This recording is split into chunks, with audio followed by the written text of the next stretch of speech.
Les gens qui sont mal dans leur peau vont en vouloir à leurs conjoints. Les gens qui sont mal dans leur peau vont en vouloir à leurs enfants. Les gens qui sont mal dans leur peau vont en vouloir à leurs parents. Les gens qui sont mal dans leur peau vont en vouloir à la communauté. Ils vont en vouloir à tout le monde. La paix, ça commence avant tout chez nous-mêmes.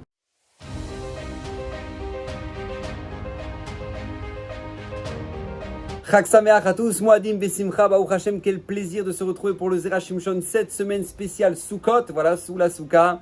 Et j'aimerais partager avec vous une notion absolument magnifique qui pourra, Baruch Hashem, nous donner de l'énergie pour toute cette nouvelle année qui s'annonce, Bezrat Hashem, très bonne, très très bonne. Et vous aimez avant tout, j'aimerais bien évidemment rappeler que ces paroles de Torah sont pour l'élévation de l'âme de Stéphane Yair Masoud Ben Avraham. Alors vous savez, c'est incroyable. On nous demande de quitter notre maison, d'habiter dans une cabane pendant une semaine, et cette cabane est un condensé de mitzvot. C'est-à-dire que c'est phénoménal. Tu manges, tu fais une mitzvah. Tu bois, tu fais une mitzvah. Tu es là avec ta femme et tes enfants. Tu fais une mitzvah. Tu t'étudies, tu fais une mitzvah. À chaque chose que tu fais, tu dors sous la soukha, tu fais une mitzvah.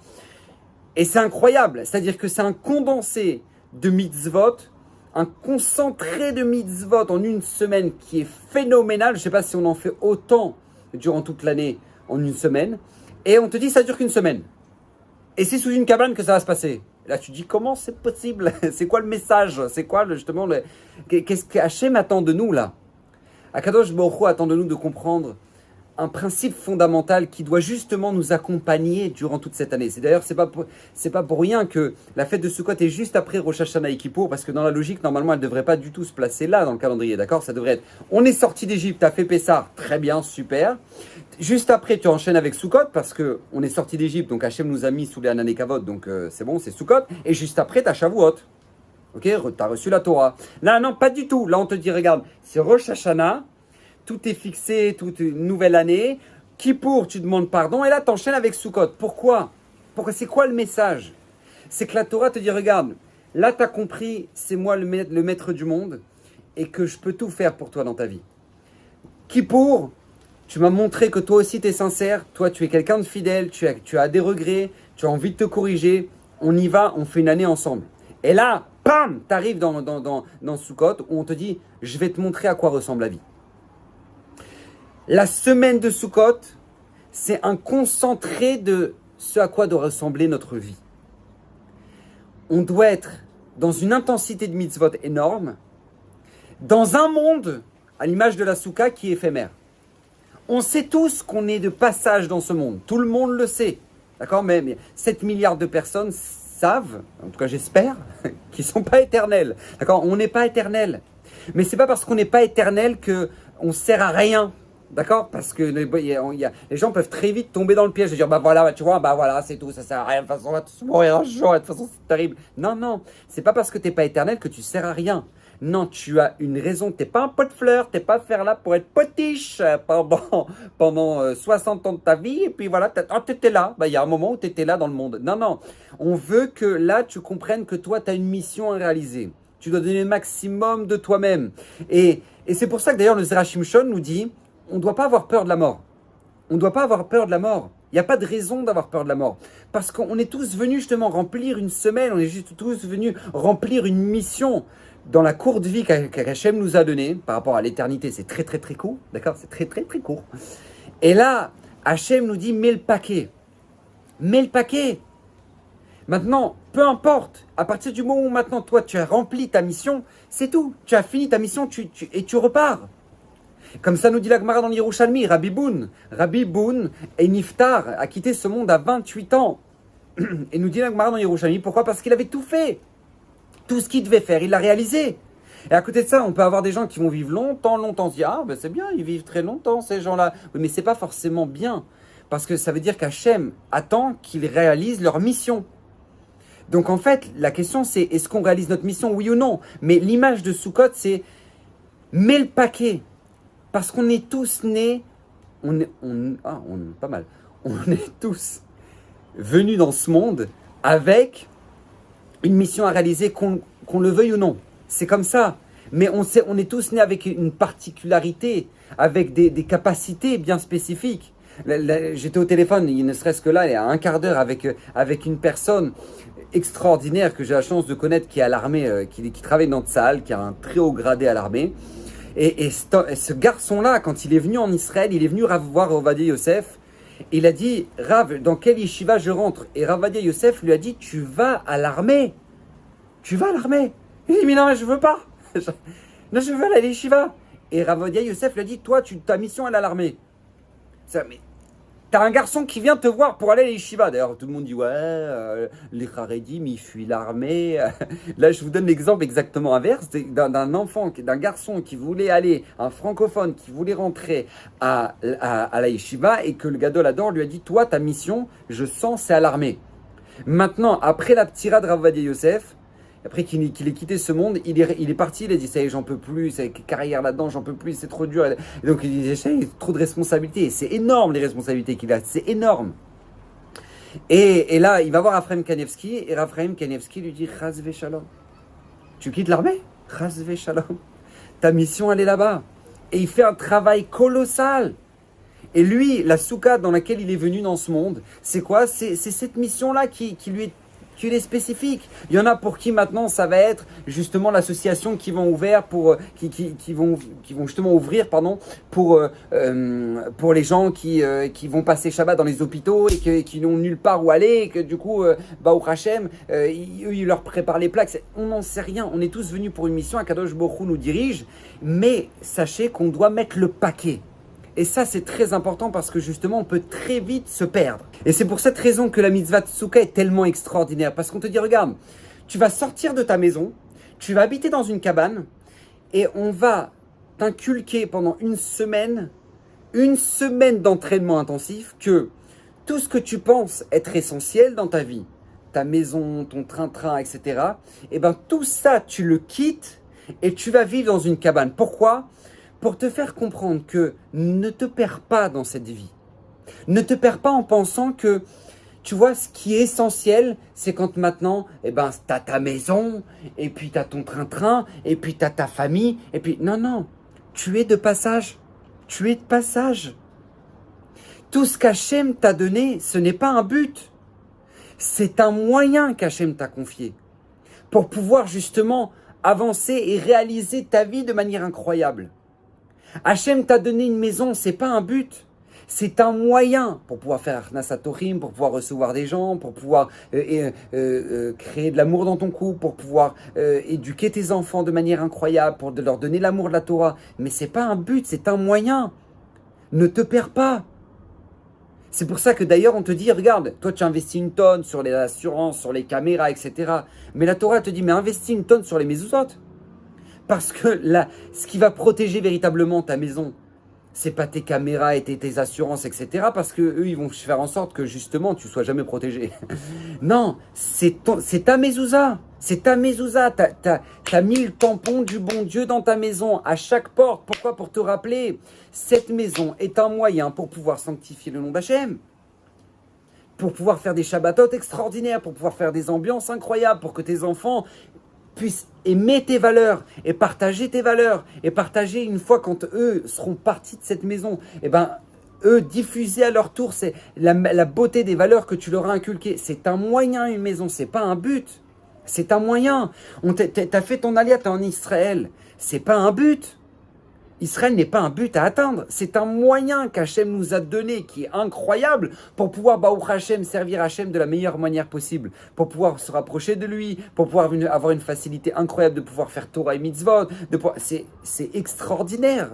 La facilité qu'on a ici en Israël de pouvoir faire Torah et Mitzvot, c'est quelque chose d'incroyable. Et donc pourquoi? Parce qu'Akadosh Baruch Hu te rappelle, regarde, c'est pas un but, c'est un moyen. Et ça, on doit calquer cette idée-là dans tout dans notre vie, à l'image de la souka. La souka te dit, regarde, tu sors de ta maison et n'oublie pas, c'est tout ce que tu as, que tu penses être fixe dans ta vie, wow, c'est éphémère. T'es là, t'es pas éternel. T'es pas éternel. C'est éphémère. Donc à l'image de cette souka, sers-toi de cette cabane-là au max. Fais le maximum de mitzvot. Tu manges une mitzvah, tu dors une mitzvah, tu étudies une mitzvah. Sers-toi de ce qu'Hachem t'a donné comme potentiel là pour pouvoir faire quelque chose d'incroyable. Pour que quand tu vas re-rentrer à nouveau dans ta maison et vouloir faire une nouvelle année dans ta maison, tu dis c'est bon, j'ai compris. Là, ma maison, c'est pas un but, c'est un moyen. Là, mon Shalom Bayit, c'est pas un but, c'est un moyen. Là, l'éducation de mes enfants, c'est pas un but, c'est un moyen pour pouvoir Baruch Hashem, leur inculquer des valeurs, pour pouvoir Baruch Hashem les rendre heureux à travers cette mitzvah de Va'ahavta lirecha kamocha. C'est tout ce que Hashem te met en fait autour de toi, c'est un moyen pour pouvoir mieux le servir. Et pas parce qu'Hachem il en a besoin, et parce qu'Hachem il veut te voir faire de la Torah et Mitzvot, mais parce que c'est la meilleure chose que tu peux avoir dans ce bas monde. Parce que regardez, tous les gens qui ont pris ce monde-là comme but, ont fini ou dépressifs, ou drogués, ou à se jeter par une fenêtre. Pourquoi ? Parce que tout simplement ils se sont dit mais je comprends pas. Voilà, regardez, c'est une étude qui a été faite. L'écrasante majorité des astronautes qui reviennent de l'espace, de leur mission en espace, finissent leur carrière ou en dépression, ou alcooliques, ou drogués. Ils se sont demandé, mais pourquoi ? Parce que eux, en fait, ils avaient construit toute leur vie sur un but à atteindre. Aller dans l'espace. Ils sont partis dans l'espace, ils ont réalisé leur mission, c'est tout. Ils reviennent ici, bah voilà, qu'est-ce qu'on a à faire maintenant ? Qu'est-ce qu'on a à faire maintenant ? Parce que ce qu'ils avaient fixé dans leur vie comme but, ils l'ont atteint. Donc ils sont tombés dans le piège d'avoir donné un but à ce monde. Et tous ceux qui tombent dans le piège d'avoir justifié ce monde en tant que but, malheureusement tombent dans la dépression, dans la déception, dans la tristesse, parce que ce monde-là n'est pas un but. C'est un monde de passage. C'est un monde de passage. Et c'est pour ça que la souka est là pour te dire, regarde, tu vois, cette semaine intense que tu passes sous la souka, ça va être à l'image de toute ton année. Là, tu vas intensifier la Avodat Hashem de manière à comprendre que chaque chose qu'Hachem t'a donné autour de toi, c'est un moyen qu'Hachem t'a donné pour pouvoir, Baruch Hashem, faire quelque chose de grand autour de toi. Et ta mission est grande. Parce que les gens que vous allez rencontrer cette année, parce que les moyens qu'Hachem va vous donner cette année, l'argent, la santé, etc., ce n'est pas un but, c'est un moyen qu'Hachem vous a confié pour pouvoir faire des choses incroyables et réaliser votre mission. Et comme je le rappelle, nous dit les Shimshon, il n'y a pas de quoi avoir peur de la mort.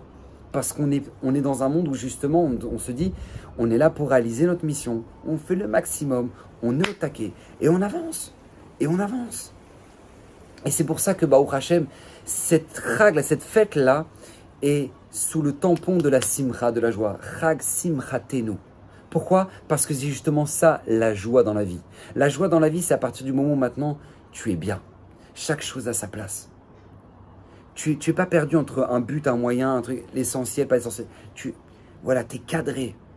Tu sais que ce monde-là, matériel, est un moyen, que l'essentiel, c'est le monde futur, et que là, maintenant, Akadosh Baruch Hu va te donner un moyen, tous les moyens possibles et inimaginables cette année pour pouvoir faire le maximum de ce que tu peux faire, et là, tu es serein. C'est pour ça qu'on dit, on demande à Akadosh Baruch Hu, Ufro, salenu sukat shalomecha. Akadosh Baruch Hu, je t'en supplie, étends sur nous la souka de la paix. C'est quoi la paix ? Alors les gens disent, c'est la paix, pour qu'on ait la paix. Non, la paix, c'est avant tout la paix intérieure. Parce que je peux vous assurer, les gens qui ne sont pas avec une paix intérieure vont faire la guerre aux autres. Les gens qui sont mal dans leur peau vont en vouloir à leurs conjoints. Les gens qui sont mal dans leur peau vont en vouloir à leurs enfants. Les gens qui sont mal dans leur peau vont en vouloir à leurs parents. Les gens qui sont mal dans leur peau vont en vouloir à la communauté. Ils vont en vouloir à tout le monde. La paix, ça commence avant tout chez nous-mêmes. Quand on s'arrête un petit peu là, à Sukkot, on se met sous la souka et on se dit, Ribon Haolamim Akadosh Baruch Hu, je veux être en paix avec moi-même. Être clair que les moyens que tu me donnes cette année sont des moyens et non pas des buts. Et à partir du moment où un juif réfléchit comme ça, il se dit, Baruch Hashem, j'ai confiance. Et ça, c'est essentiel. N'ayez pas peur. Parce que même si maintenant, moi, je suis en train de vous dire, n'ayez pas peur de la mort, ne vous angoissez pas, on a tous une mission à réaliser, et que ce monde-là est éphémère à l'image d'une souka, n'oubliez jamais ce que je vais vous dire là maintenant. Et c'est pas moi qui le dis, c'est Chazal qui nous dit, nos sages nous le disent. Écoutez bien cette leçon extraordinaire. Il nous enseigne que la souka, pour qu'elle soit kshera, il faut absolument 2 côtés et plus un tefar. En fait, il faudrait 3 côtés. La souka est kshera qu'à partir du moment où elle a 3 parois. Mais tu en as besoin d'avoir 2 pleines et Une que tu n'es pas obligé qu'elle soit pleine jusqu'au bout. Elle peut être que le début. Que le début de la paroi, c'est déjà bon pour faire office de troisième paroi. Et nous dit Razal, vous savez à quoi ça ressemble? Ça ressemble à un bras. Tu as le premier côté là, le deuxième là, et tu as la main au bout. Et c'est ça l'image de la souka. On est dans les bras d'Akadosh Baruch Hu. Akadosh Baruch Hu te dit, regarde, tu as une nouvelle année, tout commence maintenant, là maintenant, tout va se jouer. J'ai tout tamponné à Kippour, tu es à Soukot, tu es dans mes bras.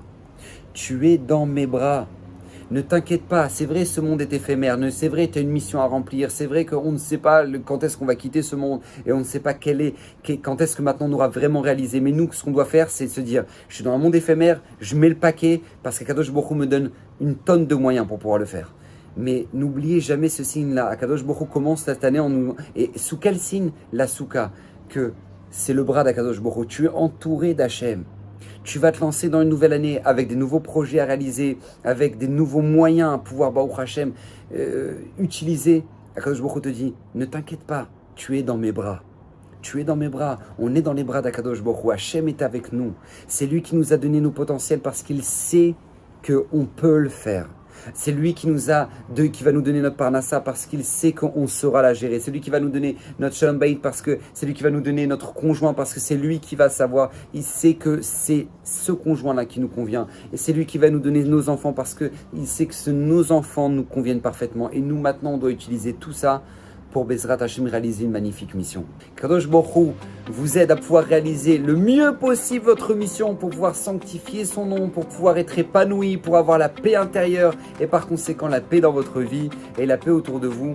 Bracha v'atzlacha, chag sameach, moadim besimcha. Et je le rappelle, Bezrat Hashem, ces paroles sont pour l'élévation de l'âme de Stéphanie Masoud Ben Avram. Bracha v'atzlacha, Shabbat Shalom.